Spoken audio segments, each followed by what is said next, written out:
Welcome back in the Climbing the Summit podcast, where the ultimate summit is self-discovery, self-realization. Today I have my boy Jason Deepen in the building. How you doing today, Jason? I'm great, man. You and I seem giddy today to get on here and start chatting again. It's been a while since we got together, so I'm pretty excited. It's been quite some time, man. There's been some time passing. In that time, you went on a cruise. Where would you Yep. go? Yeah, so we did a 5-day cruise with my wife's family, and we've done a lot of cruising, but since COVID, we really never have. So this is our first time back. So it was good. It's a certain age range for my daughter, where she's kind of teens and stuff. So she's doing her thing, but we were able to connect on the cruise, limited internet access, and just kind of like nothing else in the way. So that was a nice experience. Man, I went on a cruise once, bro, and I think I had internet service, and I wondered if you had it. And then I realized, I was like, Jason, there's no way Jason's gonna pay for internet service on a cruise ship, right? I mean, ideally I wouldn't, but for my business, I feel like I have to, but half of it was, my daughter's got these Snapchat streaks. Oh, I'm going to be able to do my Snapchat streak, right? So, it was kind of like a back and forth, but she kind of hogged the internet. She didn't really hog it, I could take it whenever I needed to, but it was an interesting experience with the three of us trying to share that. Man, I know that you and I had a conversation a while back about vacations and the utility of them, really. Are you seeing anything different since you came back? Since I came back, not really, but while I was there, I feel like I did. I feel like, you're almost able to, like, even before I went, I kind of went with the intention that I'm going to leave my business behind. I'm going to leave New York behind. They don't exist to me. I'm just in this space, present in the moment. Of course, that didn't really work, but I was able to kind of kick around some ideas for a new financial plan, which was interesting that showed up. I don't know if we're going to execute on it. We're going to wait to see kind of how things unfold, but it was nice. The other thing I realized too, like I really didn't have any stomach, acid issues, heartburn, stuff like that. When I got back, here it goes, started. So I can't tell if I basically destroyed my stomach on the cruise, eating whatever, drinking coffee, and now I'm feeling the effects, or the story that I'm seeing now is, get back. Oh, I got to win, do this for work, do that for work, the stress and like, what am I going to do? All this stuff piling back on. Now I'm having stomach issues. So that's been interesting as well. Oh, that is super interesting from the standpoint of when you're on a cruise, man, can't you can eat just about anything. Like I remember bring 5 trays one dinner because I was like, I Oh can my God. order them all. They were like, yeah, you can order them all, bro. I ate them all. Like I didn't eat the like sides. I ate the main course or whatever. So good, bro. What were some of the meals that you had?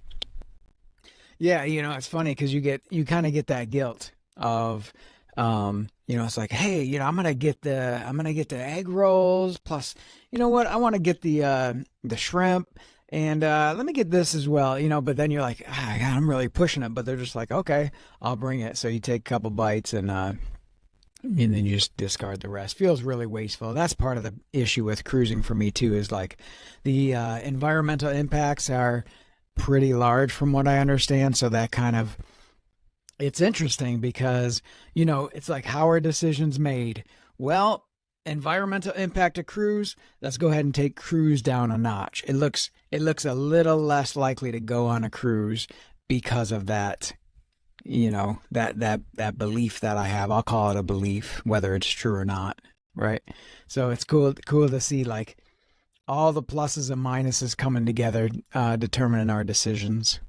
Ain't that something cool, man? Like how was it slowing down with those new? Because I have to assume you slowed down, and we're gonna talk about Michael Neal here in a little bit because he has some fire audio that you have on your YouTube channel that I'm definitely gonna direct people to. But what was it like slowing down?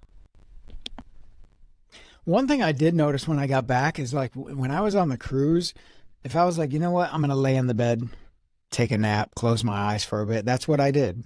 And I was like, why can't I, I work from home. I don't, I have a business, so I'm not really obligated to any specific time period. So, working from the recliner, working from the bed, taking a nap, it does make sense to do those things throughout the day, but there's always that next thing that has to get done. So it's almost like, in a sense, I feel that like guilt, that push. So on the cruise, I was just able to just like do whatever showed up next.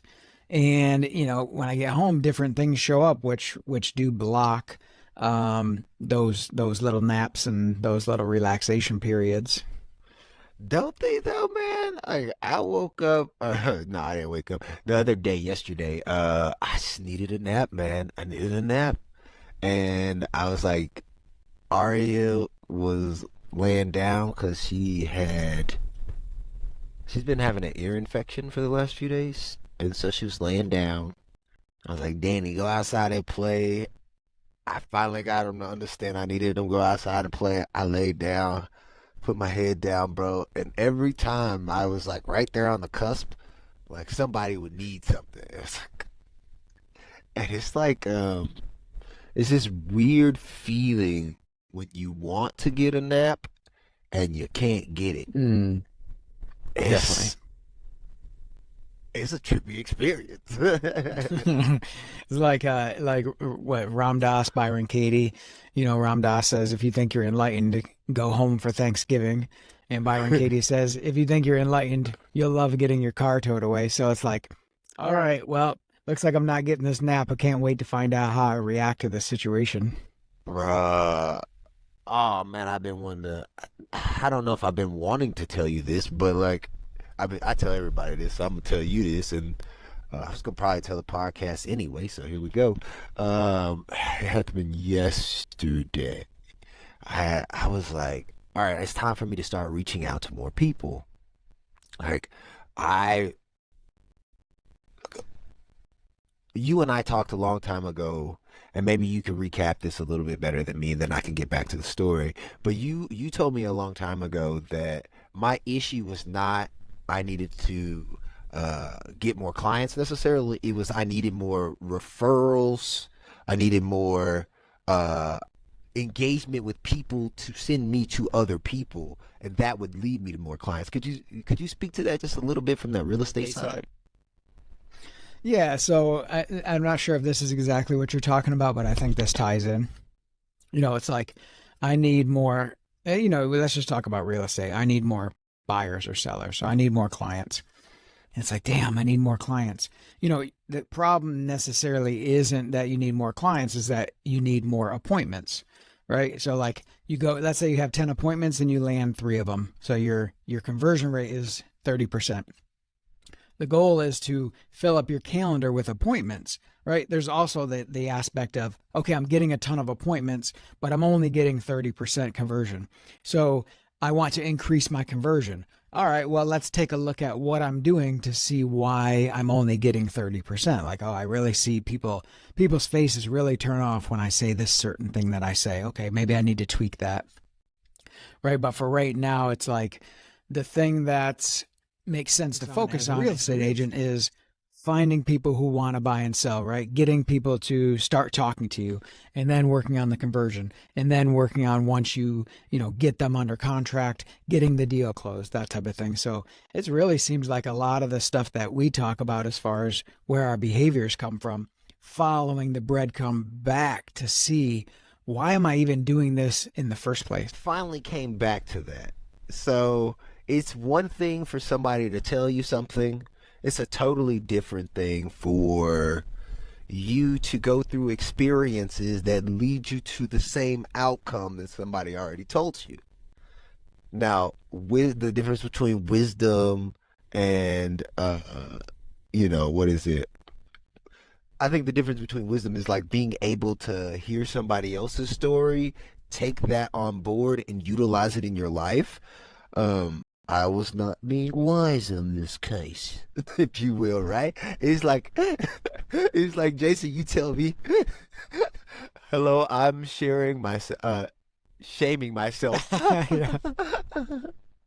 Not on purpose here, bro. It's just like one of those situations where I was like, no, I could build it from the top down, for lack of better terms. And now it's realizing literally, I don't know enough people that know me in a good light. And what I mean is just me being myself, right?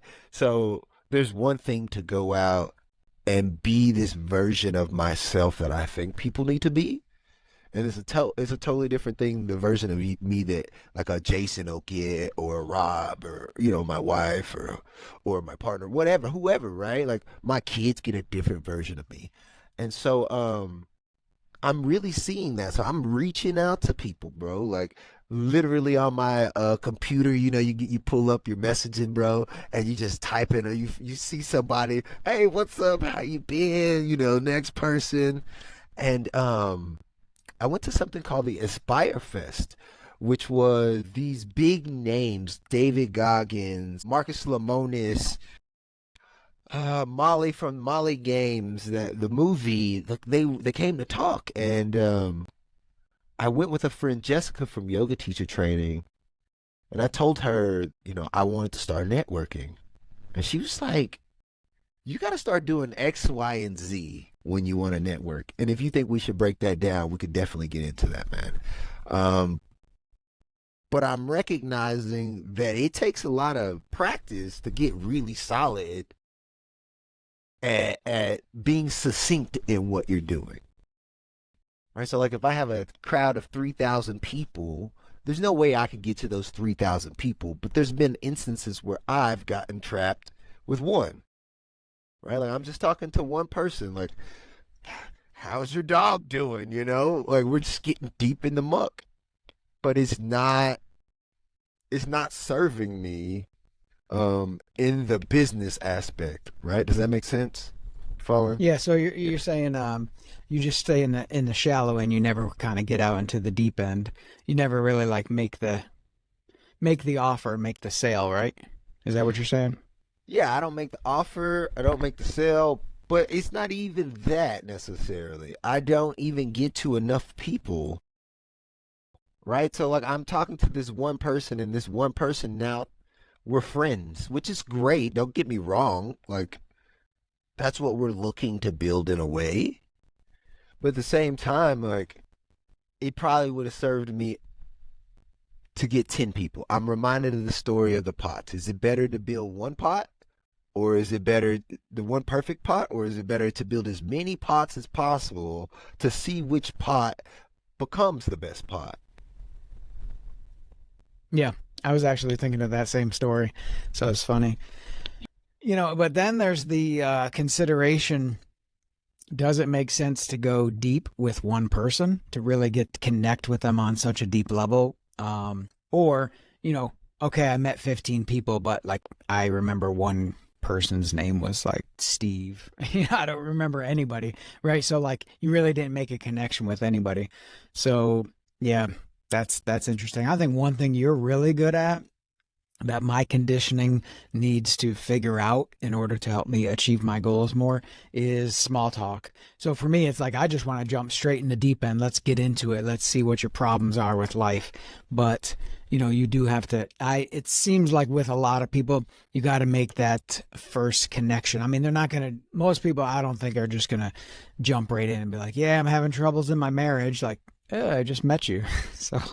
Yeah. So I was at this event, and I was going around saying I was a life coach, right? I'm talking to people about being a life coach, and I'm trying to feel out how I'm supposed to do this whole thing, because I want to make friends, but I also want to sell this service that I have that I believe is ultimately helpful for other people.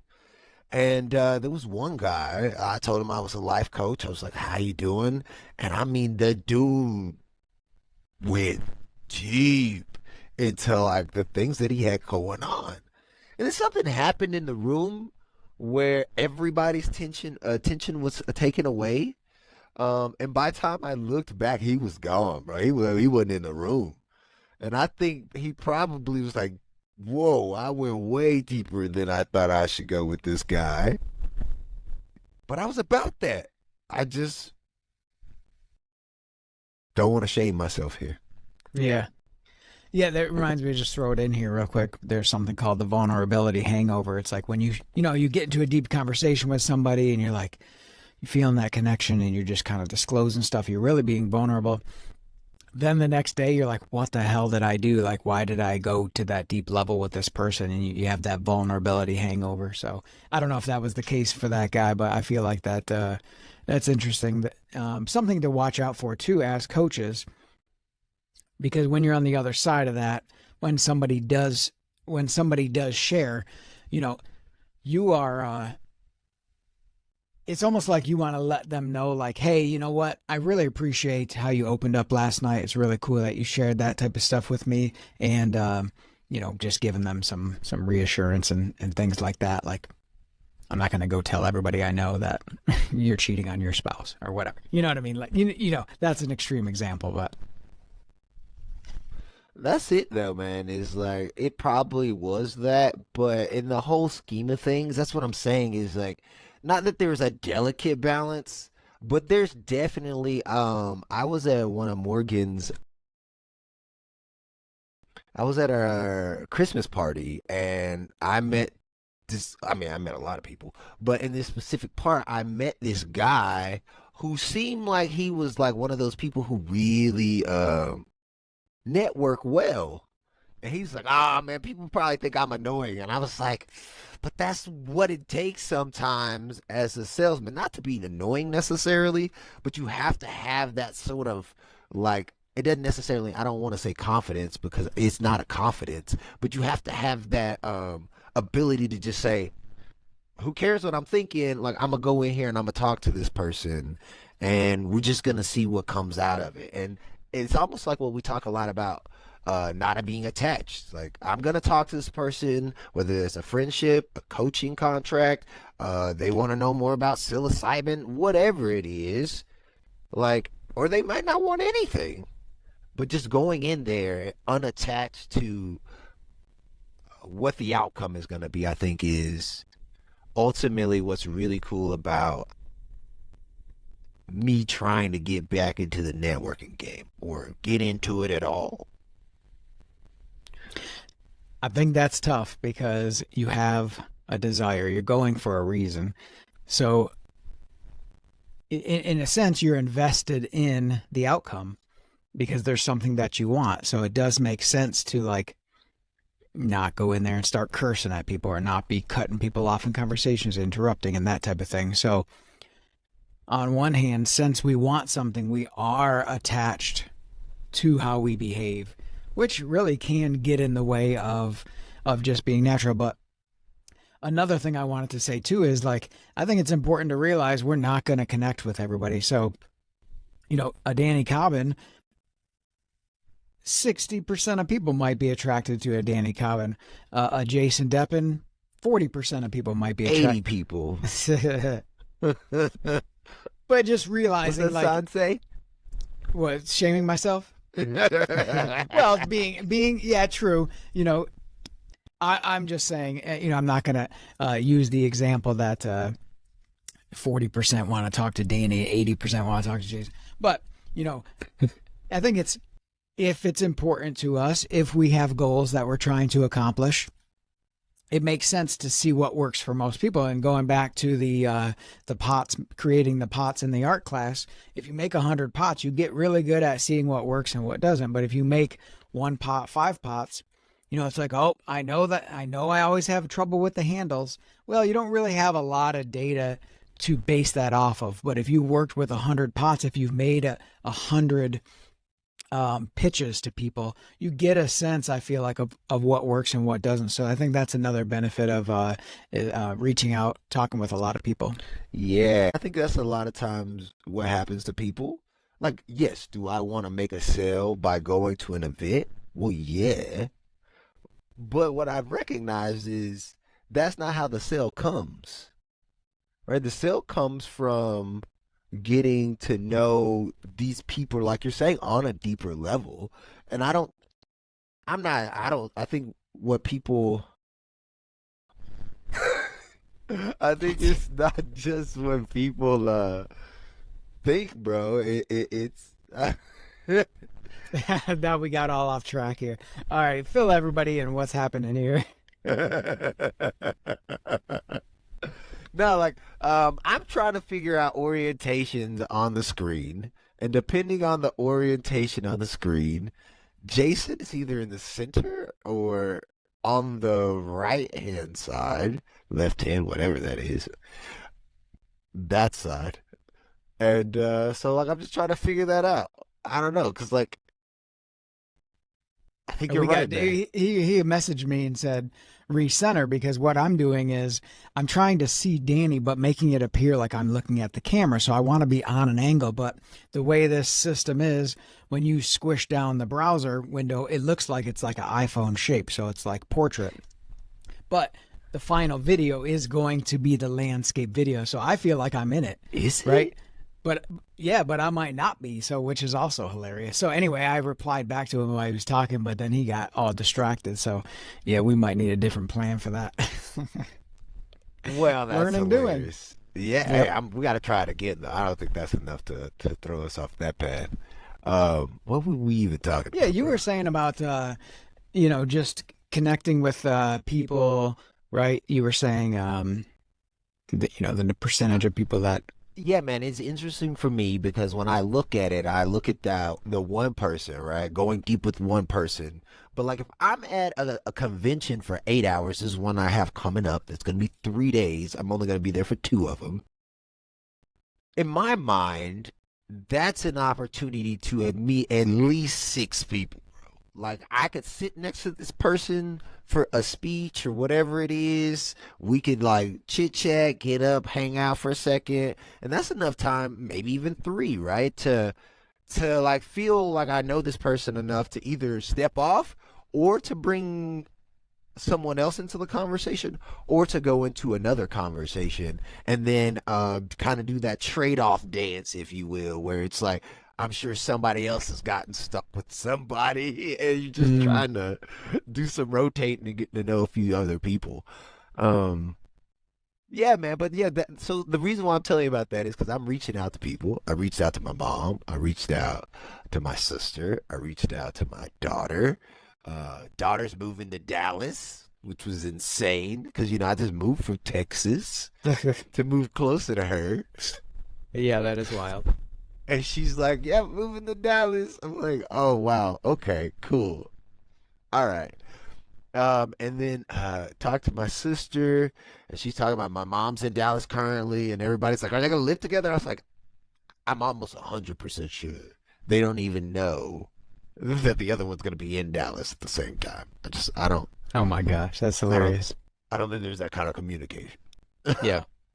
which is oddly enough on me, right? That's why I'm reaching out to family members. I did reach out to other people, but I think it's fascinating when you talk about reconciliation with your family and some of the things that happen. As soon as I hop on the phone with my sister, she goes into how the dynamic between her and my mom, right? Like after my dad died, I went to college. My sister stayed was 15, so she had a few more years. So she had a little bit more experience with my mom than I did. So she's telling me stuff, and I'm just like oblivious kind of to what she's talking about. And so it's just like interesting to think about family dynamics and how like just trying to reach out to different people leads to, well, the easy thing to do is to reach out to my family. Yeah, so clear it up a little bit. Are you reaching out to them just for reconnection, or are you reaching out for to coach them, or because I was missing that piece? So I'm right now doing a broad sweep, I guess, if you will, of people that I've talked to in the past, just generally. So it's just like, how are you doing? What's up? What's going on?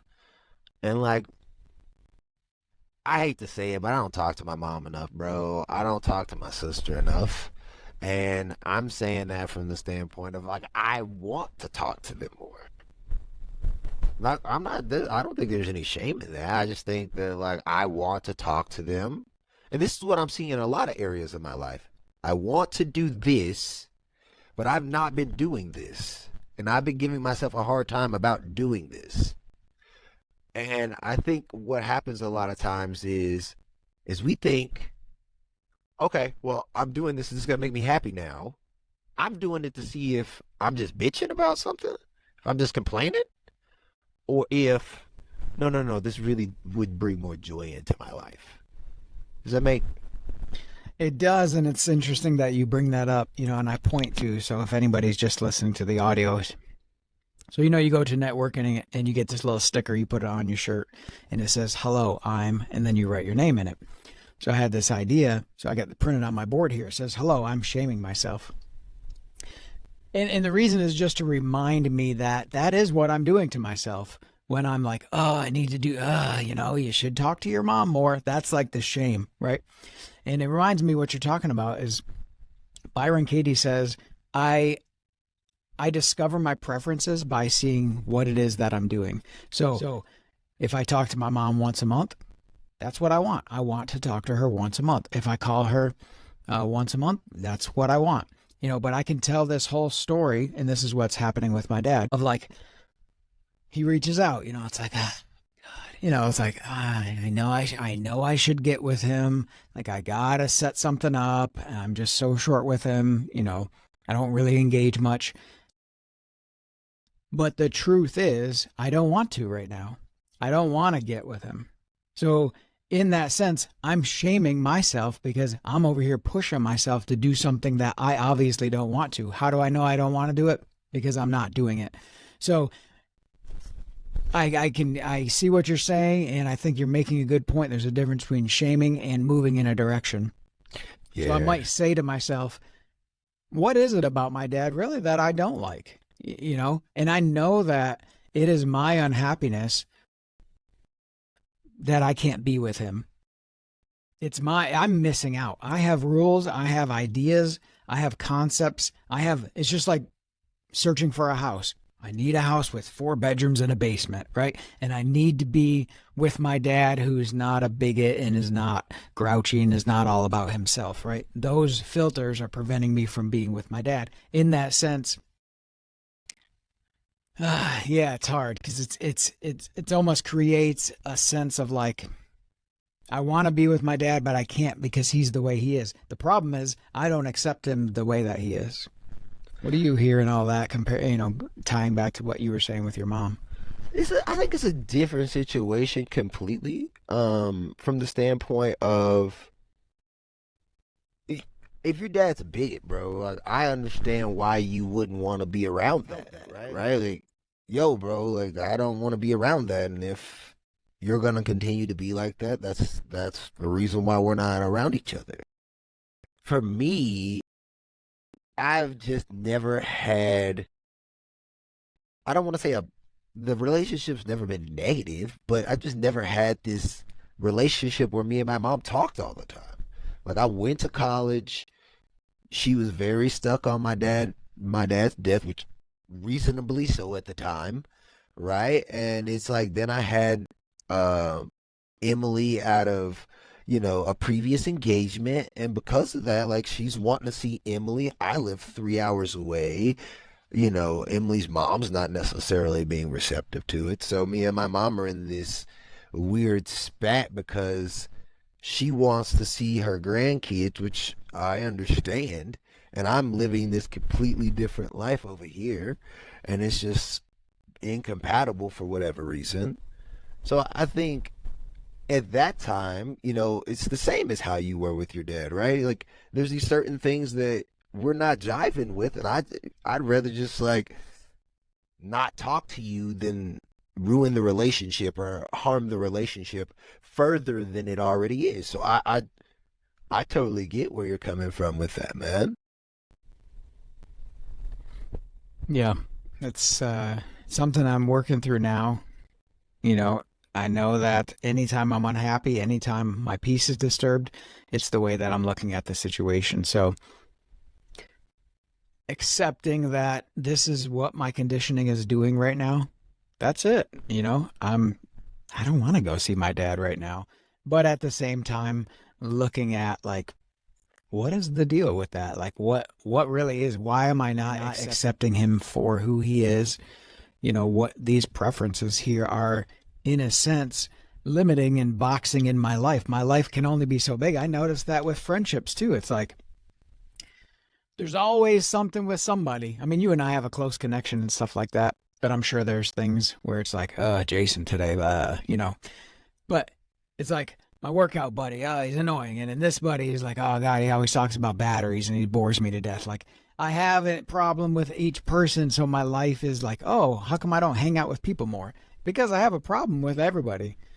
So that's interesting to see as well. So accepting that while also taking a look at it. Well, I mean, A, you don't have a big enough sample size to really make that judgment call. I mean, it does seem like as an adult we do, but we don't. And then also, when it comes to like your dad, man, I think you can accept him and you are accepting him for who he is. And then you're putting space between him and your happiness in a way, right? Like regardless of like who this person is out there, like if you're not adding to my overall energy level, if you will, like for a lack of better terms, like if you're not adding to my quality of life, there's too much going on in this world to like be drained by a situation frivol- frivolously. There it is. Jeez. Yeah. But yeah, my 2 cents on it. No, you're right. And there's only so much space in life for all these relationships. So, you know, it is just like, I mean, hell, it's just like work for me. It's like, oh, I really love programming, but man, I love coaching and I really love philosophy and I do love real estate. I love stocks. But really, I can only fit so much into my life. And that's the same with people. But my relationships can become richer as I drop these restrictions that I put on people. It's like, this person didn't text me back. They never text me back. They don't reply, right? And then my mind creates all these things about like, oh, they must be pissed that I couldn't get with them today or I had to cancel our plans or whatever, you know, and then my mind creates a whole story about like, why am I in a relationship with this person when they can't even accept me for who I am, right? And then all of a sudden it's like I'm hanging out with this person less. So seeing all these pieces moving has been really helpful. It is helpful, and the way you're breaking it down is super helpful, man. I have a story that I actually wanted to tell you about. Uh, from my yoga teacher training, dude. It's interesting. So, just a little background. Just graduated my 200-hour yoga teacher training. Just got on the Yoga Alliance certification website and everything. So like if you look me up, I'm in the directory now. So that's nice, That's bro. awesome, man. Congratulations. I love that for you. That's so It's cool. so cool, man. Like I see you graduating from college. Rob is doing what is he doing? He's doing he wants to be a agent, a sports agent. So he's going back to school. So I'm like, man, like everybody going back to school, getting a degree. I need to do something, you know. That's not why I did the 200, but it was.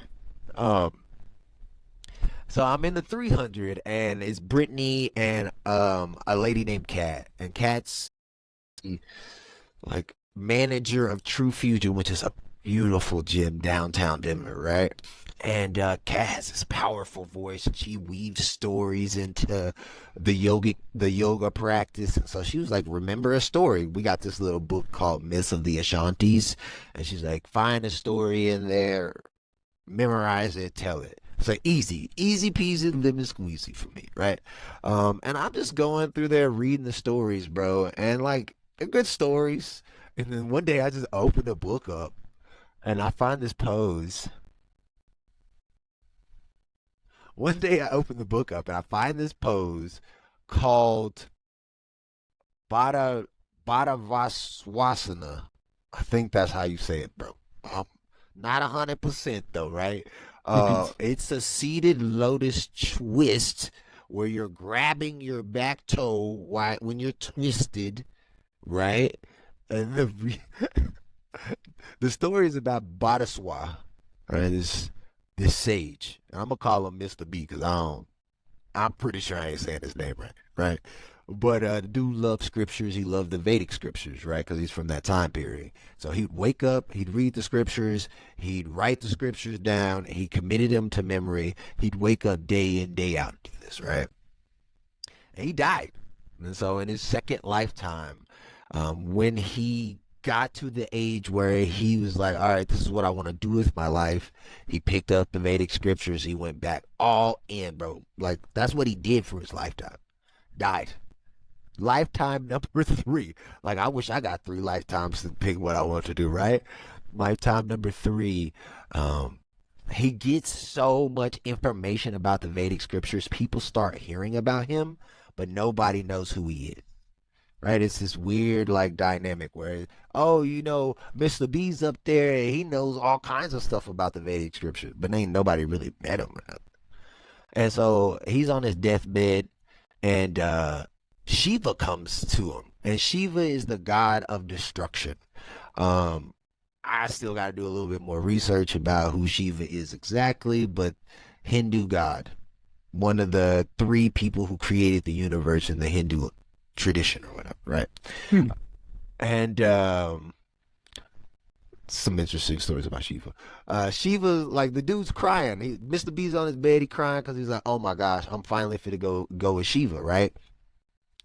And Shiva's like, bruh, what the fudge you been doing, homie? And he's like, all right, I'm gonna show you what you've been doing your last 3 lifetimes. And he sticks his hand out the window and he grabs sand from a high mountain far away, brings it, puts it on Mr. B's bed, sticks his hand out the window again, second time, and brings a pillar of sand and puts it next to B's bed. And on the 3rd time, he reaches his hand out to a mountain that's close by, grabs a pillar of sand, and puts it on Mr. B's bed.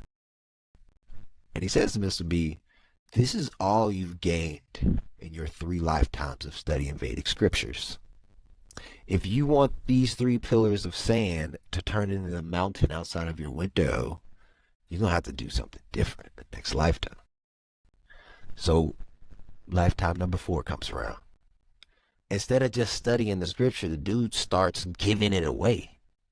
Anybody he meets, he's talking about, yo, the Vedic scriptures. Have you heard them? Like, yeah, you know what it can do for your life. You know, he's giving away everywhere he can.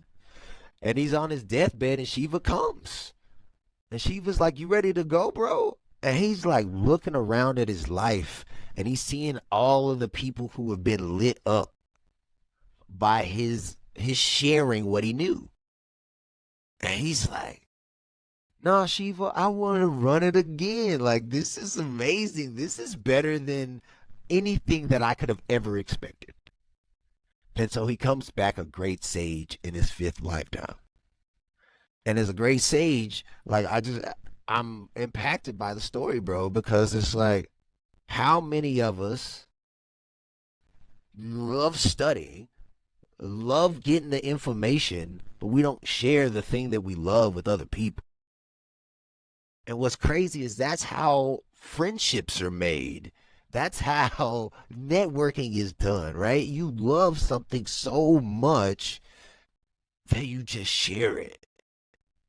And I heard that story, bro, and I was like, that story is for me. You know, it's for me. Yeah. Well, it does remind me of my approach on my podcast, because it's like, yeah, I mean, it's cool to see you get a little subscriber here or there or whatever. But just being able to share my experience, and it really is. And Ram Dass says this. He says, I am not a teacher. I am a teaching. So just sharing what I'm learning on my path is like, oh, man, I was really struggling with this today. You know, I could watch my conditioning having a hard time with, just really getting out there and sharing for anybody who wants to listen. And I know the haters are going to come, and they're going to say, "This, what's up with this guy, man? He needs shave. He's got his little cup of sprouts going on here. He's looking like a bum." Whatever, what is he talking about? He doesn't make sense. He mumbles. Whatever the case is, but for me, the sharing of it, the being vulnerable, I think being vulnerable on the podcast and just saying like, look, man, I had a hard day yesterday. I was an asshole to this person, or whatever the case is, just sharing that, people are going to connect with that. And then I feel like the networking is going to happen automatically that route. What do you think about that? And also I wanted to share too, that story that you told, how does that change things for you, and what direction are you moving in that you weren't before you heard that story, if any at all right now? Bro, the story as well as what you're saying has changed the fact that that's all we've. Nah, can't say we, bro. That's all I've been doing. Is like I don't know enough, right? And that we could tie that back in with George Pransky's work, where he's talking about confidence.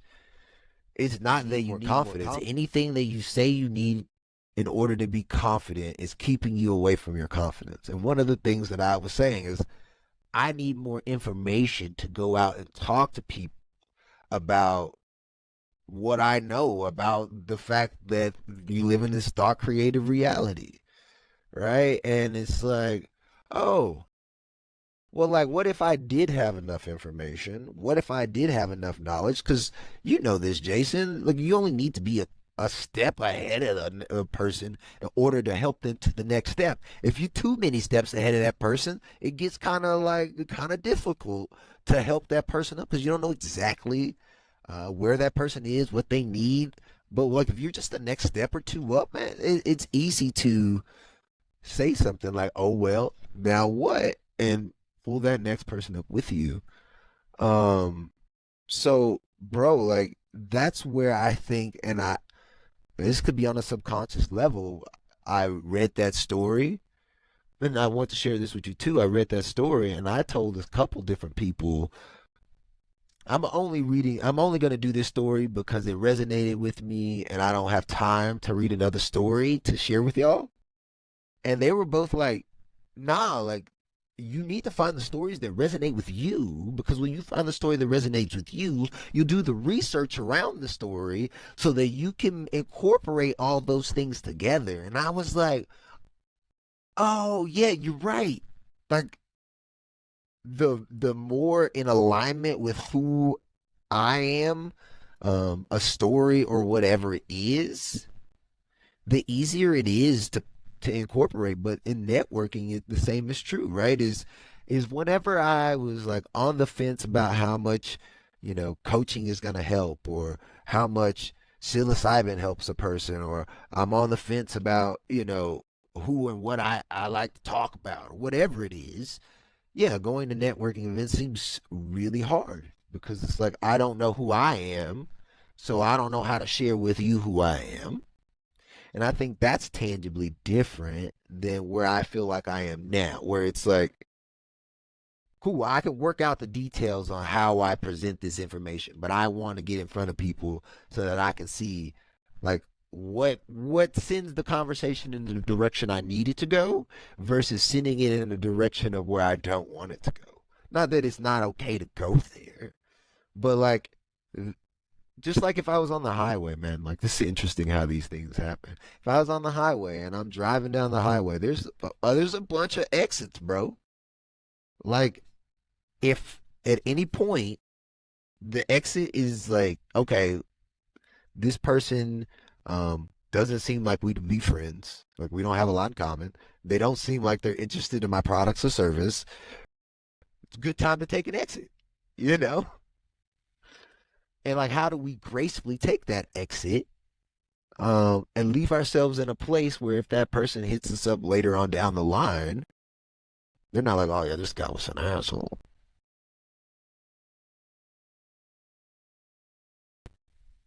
I can't tell if you froze or not.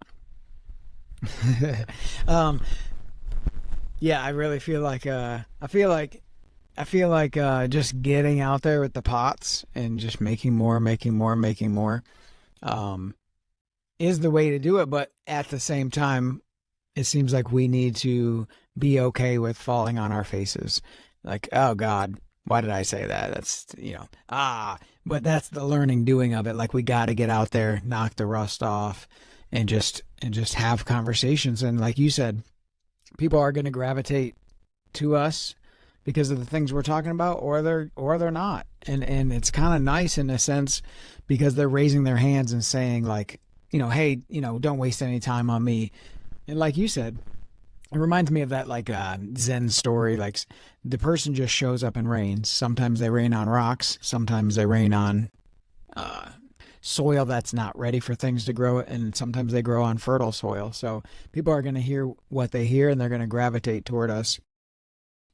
But I think, at least for me, sharing my unfolding and my realizations is that's the content like we talked about. It's like, oh, we need to figure out what we're going to talk about on the podcast. How about the stuff I tripped over today? That's the perfect thing to talk about because most people are probably tripping over all the same stuff. That's what's been super enlightening talking to people. Is like, oh man, I love how simple you make everyday like mistakes seem like, right? Like I call it a mistake, but it's just like something happens in our life, we don't respond the way we want to respond. Oh well, now what, right? And we have to notice, okay, well, what happened with this pot that didn't happen with the last pot, right? What happened with this set of 10 that made them look this way, but now I got them looking this way? And there's some investigation, some internal looking that we could do. And what's cool is what meditation does for that, bro. Is like just a quick little boop, boop. Learning meditation is the act of noticing or focusing on focus. You know what I mean? Like people are like, oh, my mind is everywhere. But no, it's literally focusing on focus. And if you focus so long on focus, you get this different ability to focus. Like you were saying last night, you had this really cool experience. I don't know if you want to go into it and talk about it a little bit, but I think like it's interesting that like I say it's in meditation, but it doesn't have to just be in meditation. It could be anywhere. Yeah. So last night, and really the only reason I smoke weed it is to slow the thoughts down, but it's like, man, I could get a good podcast going if I smoke a little bit more weed. But it allows me to see things more clearly. It's almost like it just slows things down enough that I could see the next thing working. It's slow motion. I have this video I took of the on the cruise. It's just my phone facing down at the ocean as we're going by, but it's almost like this video is so fast your eye can't even focus on, you can't see the water because it's moving too quickly, so you almost have to slow it down and just drag it to see like each little part of the water. And I feel like with weed that is what's happening. So last night I was in this place of love everything completely, seeing that I'm not the doer in the way that I think I am, that the doing is automatically happening based on what looks true in each moment. So I was just sitting in my chair, your whole body starts tingling.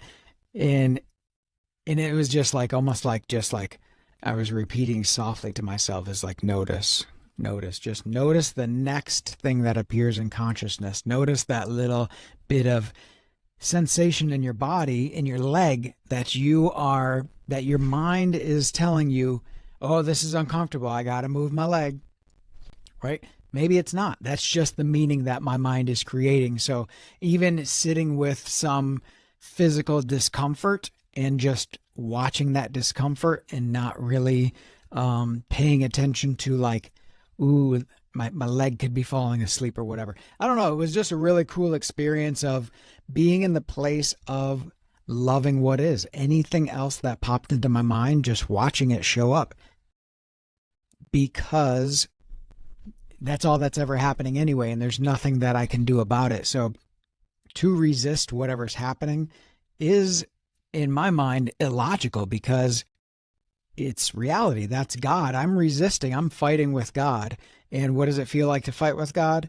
Sadness, being disturbed, disgruntled, irritated, angry. That's me arguing with what is, or reaching for what is not, reaching for what I want in the future. So it was just really cool to see those desires show up in me and see, like, I was even breaking it down at a deeper level than desires, because what creates desires? Judgments of good, judgments of bad. Moving my leg because it's uncomfortable is a judgment that I would enjoy it more if I moved my leg. So what do? I move my leg because that's what makes the most sense to do. So it's these built up judgments of our conditioning that are driving us to move. Oh, well, gotta go to the bathroom. I probably should get a little bite to eat. It's like all these valuations are pushing me in a direction. So going back to the beginning and questioning a lot of these judgments and really just allowing what is, it seems like the direction I'm moving in. Hey, that's the direction to move in. Wow, I watched a documentary called Break, which is a documentary about some of the world's fastest, no, the world's fastest marathon runners. They're trying to break the 2-hour marathon. And there's people that say that a human will die if they do it. Um, I don't know if I want to spoil it for people. I mean, it's kind of an older movie, but what was interesting in the movie was the guy who was doing the thing, the number one runner in the world, marathon runner in the world. All he talked about was mental clarity, mental focus, mental fortitude, right? And yeah, of course, their VO2 maxes were insane. Like their ability to intake oxygen and turn that into energy in their body. Like if you're running a 2-hour marathon, bro, just think about how fast of a pace that is. That's what, 4 minutes a mile? I don't know. It's something crazy. Something insane. It's definitely less than 6. But yeah, that reminded me of what you're talking about. Like, so it's interesting how uh, mental focus right now is really like the direction for me, right? And it's interesting hearing you talk about it in a different way, thinking, okay, well, then I guess like that's probably a lot of people. A lot of people are lacking the ability to, focus in on what that thing is that they want to do and why they want to do it. And so I think it's valuable to talk about what you're talking about from the standpoint. Yeah, I just think it's cool. I think this audio clip I just uploaded to my YouTube, it's only like 10 seconds or something like that, but it's Sam Harris, which he talks a lot about free will and stuff like that. But this book, it's a Spirit Guide to Awakening Without Religion or something like that.